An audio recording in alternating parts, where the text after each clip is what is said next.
हम कांग्रेस से आगे जाके स्पष्ट बहुमत की दहलीज को पार कर चुके होंगे। जी, एक और बड़ा आंकड़ा आ रहा है। एक और बड़ा आंकड़ा आ रहा है और मैं वो बता दूं, वो बेंगलुरु साउथ का आंकड़ा है और जन की बात पोल का वो आंकड़ा है। हैदराबाद कर्नाटका के अंदर कांग्रेस को 24 मिलती हुई दिख रही है, बीजेपी को 15 मिलती हुई दिख रही है। अब बेंगलुरु रीजन के अंदर बीजेपी को बढ़त मिलती हुई दिख रही है। ये जन की बात का पोल है। 17 भारतीय जनता पार्टी को, 15 कांग्रेस को। कोस्टल कर्नाटक के अंदर कांग्रेस को पिछली बार कम सीटें मिली थी, लेकिन इस बार 4 और बीजेपी को 15 मिलती हुई दिख रही हैं।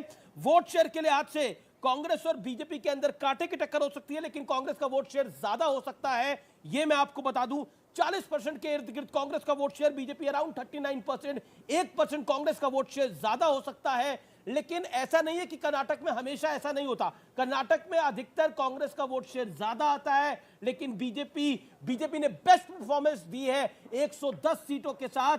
येदियुरप्पा फैक्टर कितना हावी होगा बीजेपी के ऊपर, वो देखने वाली बात होगी। संजय निरुपम, इस बार कांग्रेस के पास एक बड़ा प्लस पॉइंट था कि येदियुरप्पा सीएम कैंडिडेट नहीं थे और सिद्धारमैया जो कि इक्वली पॉपुलर है, इसमें कोई दो राय नहीं है। बड़े पॉपुलर नेता हैं वो वहां के, लेकिन इस बार येदियुरप्पा सामने नहीं थे। ये भी कांग्रेस के लिए प्लस फैक्टर है। हाँ, येदियुरप्पा जी को जितना मतलब खुल के काम करना चाहिए था उतना काम करते दिखे नहीं। येदियुरप्पा जी की नाराजगी कितनी थी वो तो बहुत स्पष्ट नहीं हुआ, लेकिन उनके पूरे हाव भाव से, बॉडी लैंग्वेज से लग रहा था कि वो बहुत ज्यादा अपने आप को इस पूरे कैंपेन में झोंक नहीं पाए हैं। येदियुरप्पा जी लिंगायत समाज के एक बहुत बड़े नेता हैं और लिंगायत समाज का पूरा वोट पोलराइज करने वाले रहे। लेकिन मध्य कर्नाटका, जहां से वो खुद आते हैं, शिमोगा वगैरह जो एरिया है, वहां पर कांग्रेस पार्टी बहुत आगे निकल गई और बीजेपी बहुत पीछे छूट गई है। तो 3 इनके क्षेत्र हैं। एक तटीय इलाका, इनका बड़ा स्ट्रांग एरिया है, फिर मध्य कर्नाटका और उसके बाद बेंगलुरु एरिया। तीनों जगह में से जहां तटीय इलाका है वहां पर बीजेपी आज ज्यादा दिख रही है। बाकी दोनों जगह हैं, खासकर जहां इनका प्रभाव है येदियुरप्पा जी का, वहां पर ऐसा दिख रहा है कि भारतीय जनता पार्टी बहुत पीछे जा रही है। अब बेलगांव वाला जो एरिया है, जिसको हम महाराष्ट्र कर्नाटका या मुंबई कर्नाटका कहते हैं, वो अब आने वाले दिनों में समझ में आएगा कि उसको वहां पर क्या माहौल है। तो येदियुरप्पा जी कहीं ना कहीं बैक फुट पे थे या बैक सीट पे थे और मोदी जी ने पूरी कमान संभाल ली थी। बुम्मई खुद एक लिंगायत नेता हैं, चीफ मिनिस्टर रहे हैं, वो इतने बदनाम हो गए थे कि उनकी वजह से लिंगायत वोट शायद कंसोलिडेट नहीं हो पाया। तो तीसरी बात, हमारी तरफ से जो सिद्धारमैया और शिवकुमार और खड़गे जी, इन तीनों का जो प्रचार था, इन तीनों की इन तीनों की लोकप्रियता थी, उसका एक जबरदस्त असर दिख रहा था चुनाव प्रचार में और उसकी तरफ लोगों का आकर्षण बड़ा जबरदस्त था। एक रिएक्शन ले लेते हैं। तरीके से 40 सभाएं ली, 40 सभाएं नहीं खड़गे जी ने। शिवकुमार भी एक बहुत एग्रेसिव तरीके के नेता हैं और बहुत कांग्रेस के पास बैटरी ऑफ लीडर्स, सिद्धारमैया एक बहुत पॉपुलर है। नहीं, कांग्रेस के पास एक बैटरी ऑफ लीडर्स, सिद्धारमैया भी एक बहुत ही पॉपुलर नेता है। एक सवाल सुधांशु आपसे बनता है, ऐसा नहीं है कि बीजेपी के पास नहीं है। येदियुरप्पा के बेटे विजेंद्र बहुत पॉपुलर नेता है वहां पर युवाओं के बीच में। उनको हेलीकॉप्टर बीजेपी ने दे रखा था बाकायदा प्रचार करने के लिए। लेकिन क्या आपको लगता है फर्स्ट इलेक्शन विदाउट येदियुरप्पा उसका एक नुकसान है, हो सकता है संभावित नुकसान सुधांशु? और कांग्रेस की जो कलेक्टिव लीडरशिप है, जो बीजेपी डिफरेंस दिखाने की कोशिश कर रही थी कि डीके और सिद्धारमैया में नहीं बन रही है, डीके और सिद्धारमैया में नहीं बन रही है, लेकिन कांग्रेस ने उसको थोड़ा मैनेज करा, पॉलिटिकली मैनेज करा या फिर इमोशनली मैनेज करा, that is up to the Congress, but they managed it till elections. देखिए, पहली बात, मैं संजय निरुपम जी की बात से थोड़ा मतभेद रखूंगा। ग्रेटर बेंगलुरु हमारा बहुत मजबूत क्षेत्र नहीं रहा है। पिछली बार भी हमें 11 ही सीटें मिली थी, 11-12 सीटें, और 2013 में भी देख लें हमें उससे भी कम सीटें मिली थी। अगर हम वहां इंप्रूव कर रहे हैं तो यह एक महत्वपूर्ण स्थिति नजर आ रही है। दूसरा, मेरा यह मानना है कि येदियुरप्पा जी हमारे स्थापित नेता 25 वर्षों से हैं, उसमें कोई किंतु परंतु नहीं थी, और 80 वर्ष की आयु में भी उन्होंने जिस प्रकार से जबरदस्त तरीके से प्रचार किया है वो प्रशंसनीय है। हमारे यहाँ कोई ऐसा नहीं था कि अचानक खड़गे जी 10 वर्ष पूर्व कर्नाटक की राजनीति में नजर नहीं आते थे, परंतु इस समय अध्यक्ष बने तो वो महत्वपूर्ण नजर आने लगे। अब यहां पर मैं एक और बात दर्शकों के विवेक पे छोड़ता हूं। ये जो फिगर आपकी दिख रही ना कि 102 कांग्रेस, यदि इसको, मुझे लगता कांग्रेस के अंदर ही एक धड़ा होगा जिसको लगता होगा यही फिगर रहे तो उसके लिए ज्यादा अच्छा हो सकता है। अब वो कौन हो सकता है, ये तो मेरे विचार से आपके विद्वान विश्लेषक लोग बैठे हुए हैं, मतलब वानखेड़े जी भी हैं और बाकी लोग समझ सकते हैं, क्योंकि एक तो चाहेगा कि क्लियर कट 112 के ऊपर हो जाए, वो होना नहीं है, क्या होना वो जी, तो जी, मैं 13 तारीख को एक पता और चलेगा। पर्सपेक्टिव, मगर ये- एक के दिल की जी, जी। तमन्ना जरूर हो सकती थी, जी, मैं जेडीएस का रुख कर लेता हूं, कांग्रेस काफी देर कहीं से वो ऐसे भी आंकड़े पे अटक जाए ताकि उनकी लॉटरी लग सके। जी जेडीएस का रुख करता हूं। जेडीएस क्या, जेडीएस के नेता हैं तनवीर अहमद साहब। तनवीर अहमद साहब, क्या आपको लगता है कि बजरंग दल इफेक्ट देखने को मिल रहा है इलेक्शन के अंदर या नहीं देखने को मिल रहा एज पर एग्जिट पोल्स? हालांकि जेडीएस को जो एक्सपेक्टेशन थी, क्या उसके अराउंड एग्जिट पोल का नंबर आ रहा है? That's the second question. पहली बात तो मैं बता दूं कि हिंदू धर्म का जितना भी ज्ञान है हम साउथ इंडियंस के पास है, क्योंकि हिंदू धर्म के 3 विशेष द्वैत, अद्वैत, विशिष्ट अद्वैत, ये सारे हम साउथ इंडिया से निकले हुए हैं। मैं संजय निरुपम जी से कह रहा हूं कि हम बजरंगी को भी जानते हैं और हनुमान को भी जानते हैं, आंजनेय को भी जानते हैं। दूसरी बात, डिनाई नहीं कर सकते कि बजरंग दल और बजरंगी का जो इफेक्ट है इसको डिनाई नहीं किया जा सकता, क्योंकि मेरे गांव में जब मैं कैंपेन करने गया तो जो लेडी मेरे यहाँ काम करती है और जब उसको मैंने बोला तो वो लेडी ने कहा कि कांग्रेस आएगी तो हनुमान टेम्पल को क्लोज कर दिया जाएगा, इसलिए मैं बीजेपी को वोट करूंगी। ये इतना डीप पेनिट्रेटेड थे बीजेपी वाले और आरएसएस वाले और खास तौर से बजरंग दल वाले। इसका इम्पैक्ट रहा है, कांग्रेस को इसका खमियाजा भुगतना पड़ेगा। और दूसरी बात, मैं खुश हूं कि आप एटलीस्ट हमें 24 दिखा रहे हैं, कि पिछली बार तो आप लोगों ने जब एग्जिट पोल आया था हमें 18 दिखाया था और हम 38 पे आए थे, इसलिए इस बार आप 24 दिखा रहे हैं। और मैं हाथ जोड़ के तमाम पार्टियों को बोल रहा हूं, ये आंकड़े पोलस्टर देते हैं, हम सिर्फ दिखाते हैं ये, और हम सिर्फ आंकड़ों को दिखाते हैं। इसलिए कभी सुधांशु जी गर्दन पकड़ते हैं हमारी, कभी संजय जी पकड़ते हैं, कभी आप लोग पकड़ते हैं, लेकिन आप सबका समान है। लेकिन ये पोलस्टर्स के आंकड़े होते हैं। लेकिन okay, you make your point sir. Amit ji, जैसे नमक के बगैर कोई खाना नहीं बनेगा, हमारे बगैर कोई सरकार भी नहीं बनेगी। ये मैं उम्मीद दिलाता हूं मैं आपको। आप 18 मई को कर्नाटका में आइएगा, देवेगौड़ा जी का बर्थडे है और मैं फ्रंट रो में, अब मैं आपको प्रॉमिस दे रहा हूं कि फ्रंट रो में आपको मैं इंटरव्यू भी दिलाऊंगा। जब हम अगरचे सब कुछ ठीक गया तो प्रमाण वचन भी होगा, मैं आपको फ्रंट रो में सीट दिलाऊंगा।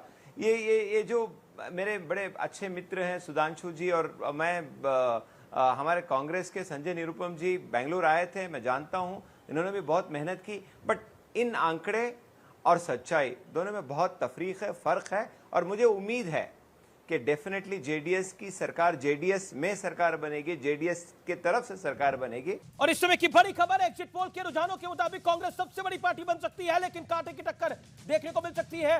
कर्नाटक चुनाव पे टारगेट महापोल का आंकड़ा ये कह रहा है कि कांग्रेस को सबसे ज्यादा सीटें मिल सकती हैं। इस समय की बड़ी ब्रेकिंग स्टोरी है, 132 सीटें, लेकिन बीजेपी उससे ठीक पीछे 96 सीटों के साथ, 95 सीटों के साथ दूसरे नंबर पर जेडीएस का आंकड़ा 24 सीटों का हो सकता है। ये इस समय की बड़ी खबर है।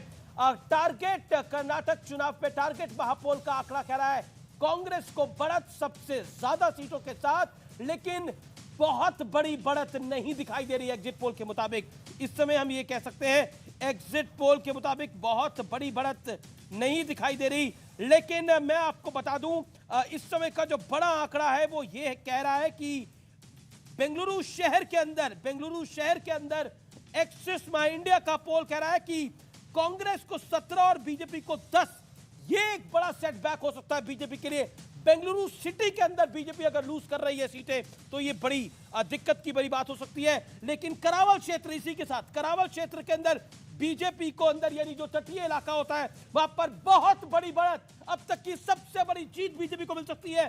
बीजेपी 16, कांग्रेस 3 के साथ सिमट सकती है। यानी बीजेपी रूरल इलाकों में गेम कर रही है। ऐसा लग रहा है बीजेपी का जो गेन आ रहा है बड़ा, वो रूरल इलाके से आ रहा है क्या, ये देखने वाली बात होगी। क्योंकि शहर की सीटों में बीजेपी पिछड़ रही है, लेकिन रूरल इलाके की सीटें में बीजेपी आगे बढ़ सकती है। जो आंकड़ा अभी तक कह रहा है, ये जो समीकरण है, ये अपने आप में बहुत ज्यादा इंटरेस्टिंग है। मैं सीधा रुक करूंगा, मेरे तो संजय निरुपम भी है, सुधांशु भी है। जो बात जेडीएस के प्रवक्ता ने बोली कि सरकार तो हम ही बनाएंगे और हमारे बिना कुछ नहीं हो पाएगा, ये बात तो सच है। सुधांशु त्रिवेदी और संजय निरुपम। पहले संजय जी आप ही दे दीजिए 40 सेकंड में जवाब। जेडीएस कह रही है कि हमारे बिना कुछ नहीं हो पाएगा, सरकार हम बनाएंगे, और उनका कहना है बजरंग बली फैक्टर काम किया है बीजेपी के लिए। ठीक है, वो दावा कर सकते हैं। अभी एग्जिट पोल आ रहे हैं, अगर 13 तारीख को जब नतीजे आएंगे तो मुझे नहीं लगता कि जेडीएस बहुत ज़्यादा कर्नाटक के मतदाताओं की पसंद के तहत था। हाँ, जेडीएस का एक अपना वोट बैंक है, वो काफ़ी धीरे धीरे डिप्लीट हो रहा है, नीचे जा रहा है, और इस बार वोटिंग परसेंटेज काफ़ी नीचे जाएगा और उस हिसाब से उनकी सीटों की संख्या भी घट सकती है। हाँ, जेडीएस इस उम्मीद में हमेशा रहेगी कि एक हंग किस्म की असेंबली हो और उसमें बगैर उनके कोई सरकार न बनाए, लेकिन कर्नाटक के मतदाता बहुत पढ़े लिखे हैं, जागरूक हैं, और इस बार भारतीय जनता पार्टी का जो पूरा कम्युनल कैंपेन था, उस कैंपेन को उन्होंने स्वीकार नहीं किया, उसको रिजेक्ट किया है। और कांग्रेस पार्टी का जो एक ग्रास रूट से जुड़ा हुआ कैंपेन था, एकदम स्थानीय मुद्दों से जुड़ा जो कैंपेन था, उस कैंपेन को उन लोगों ने पसंद किया, और उसके हिसाब से कांग्रेस पार्टी 130 से आगे जा सकती है, मुझे ऐसा लगता है। अगर कांग्रेस पार्टी 130 से आगे जाती है तो भारतीय जनता पार्टी कहीं 70 सीट पे जाकर सिमट जाएगी, और उसके बाद अगर 70 सीटों से वो आगे बढ़ती है तो जेडीएस पर 10-15 के आसपास रह जाएगी, ऐसा मेरा अनुमान है। तो इस हिसाब से जेडीएस का जो एक ख्वाब है, जिसको कहते हैं एक शेख चिल्ली का ख्वाब, वो ख्वाब पूरा नहीं होने वाला है। इस बार कांग्रेस पार्टी पूर्ण बहुमत से एक सरकार बनाएगी, क्योंकि हमने जो वादे किए हैं, जेडीएस से अगर समर्थन लेने की जरूरत पड़ी तो कांग्रेस लेगी कि नहीं लेगी? मुझे नहीं लगता इसकी जरूरत पड़ेगी, मुझे नहीं लगता इसकी जरूरत पड़ेगी, और इस बारे में आगे का जो फैसला होगा कांग्रेस के अध्यक्ष तय करेंगे और वहां के राज्य की इकाई तय करेगी। इस बारे में कुछ नहीं कह सकता। हाँ, मेरा ऐसा अनुमान है और पार्टी ऐसी उम्मीद कर रही है कि एक बहुत ही स्पष्ट बहुमत कांग्रेस को देने का मूड कर्नाटक के मतदाताओं के मन में था, और वो दिख रहा था हम लोगों को। आप सपने क्यों देख रहे हैं तनवीर भाई? कांग्रेस कह रही है कोई सवाल ही नहीं है, कांग्रेस सरकार बनाएगी, और आप क्यों सपना देख रहे हैं और मुझे भी सपना दिखा रहे हैं फ्रंट रो में बिठाऊंगा? मैं तो संजय निरुपम जी का बड़ा आदर करता हूँ। वो जब पहले तेज तरार प्रवक्ता थे, हमने उनसे कैसे बात करना है उनसे सीखा है, तो मैं उनकी बड़ी इज्जत करता हूँ। बट संजय साहब, आप जानते हैं कि politics is the game of possibilities, और मैं पूरी मुझे हिंदी नहीं आती है, नम्रता पूर्वक और जितना आदर से बात कर सकता हूँ, मैं इतना कहूँगा कि ये हमारी मगरूरी नहीं है। कर्नाटक की जनता चाहती है, कर्नाटका की जनता चाहती है कि एक आंख रखने वाला हो, जो किसानों का मुद्दा इन दोनों नेशनल पार्टीज के पास समक्ष रखे।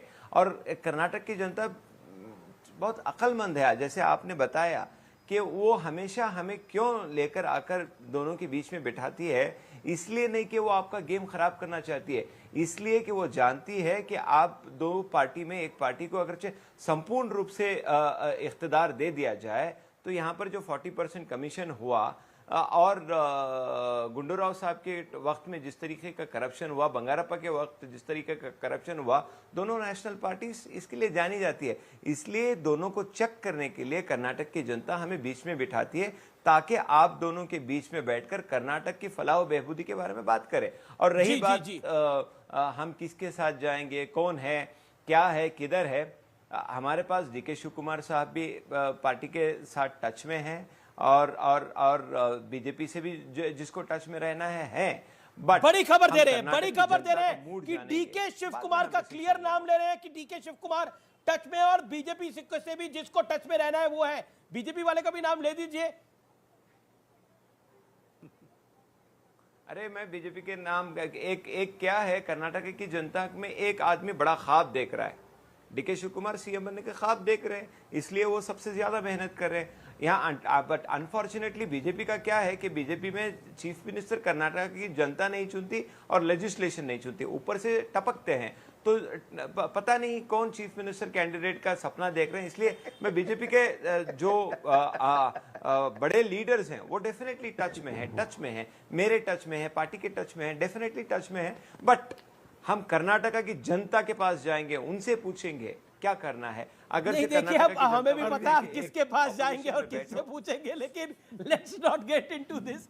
अशोक जी वेट कर रहे हैं कि उनको बोलने का मौका मिले तो वो बताएं कि किससे पूछा जाएगा, किससे टच करा जाएगा। लेकिन सुधांशु त्रिवेदी वांटेड टू, आप जरूर कमेंट करना चाहेंगे। सुधांशु जी देखिए, खेल तो खुला है और आप उत्तर प्रदेश से आते हैं, वो कहते हैं खुला खेल फर्रुखाबादी।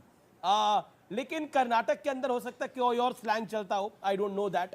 But my straight question to you Sudhanshu ji is this कि जी सुधांशु जी, कि क्या आपको लगता है कि गेम इज ऑन? देखिए, आपने खुला खेल फर्रुखाबादी कहा, मगर तनवीर भाई ने तो राज की बात कह दूं तो जाने महफिल में फिर क्या हो, उन्होंने तो डीके का नाम ही ले लिया।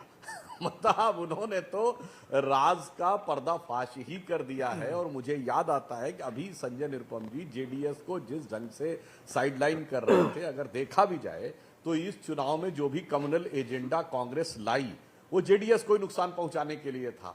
पिछले चुनाव में भी याद करिए, जेडीएस को बीजेपी के लेकर क्या क्या बातें बोलते थे, परंतु उसके बाद क्या हुआ, तब जाके जेडीएस से तुरंत हाथ मिलाने को तैयार थे। और याद करिए अमित जी, अभी मैंने आप ही के प्रोग्राम में पहले सेंटेंस पे क्या बोला था कि ये जो 102 का आंकड़ा दिखा रहे हैं, यद्यपि हम इससे सहमत नहीं, मेरा मानना है भारतीय जनता पार्टी को स्पष्ट बहुमत मिलेगा, परंतु ये आंकड़ा देखकर कांग्रेस के कुछ नेताओं के मन में बहुत लड्डू फूट रहे होंगे। अब वो बात कहीं ना कहीं घुमा फिरा के सामने भी आ गई। मगर मैं तनवीर जी की बात में संशोधन कर दूं कि उन्होंने कहा कि भारतीय जनता पार्टी में कर्नाटक की जनता नहीं तय करती है। मान्यवर, 2004 में हम पहली बार 80 सीटों के साथ आए थे, जब हम सरकार बनाने की दौड़ में आए थे, तब भी येदियुरप्पा जी प्रोजेक्टेड थे। 2008 और 18 दोनों में हमने सरकार बनाई है, येदियुरप्पा जी को आगे रख के और येदियुरप्पा जी के नेतृत्व में जनादेश लेकिन पार्टी वही डिफरेंस है इस बार। तो ऐसी बात नहीं है। Yediyurappa is not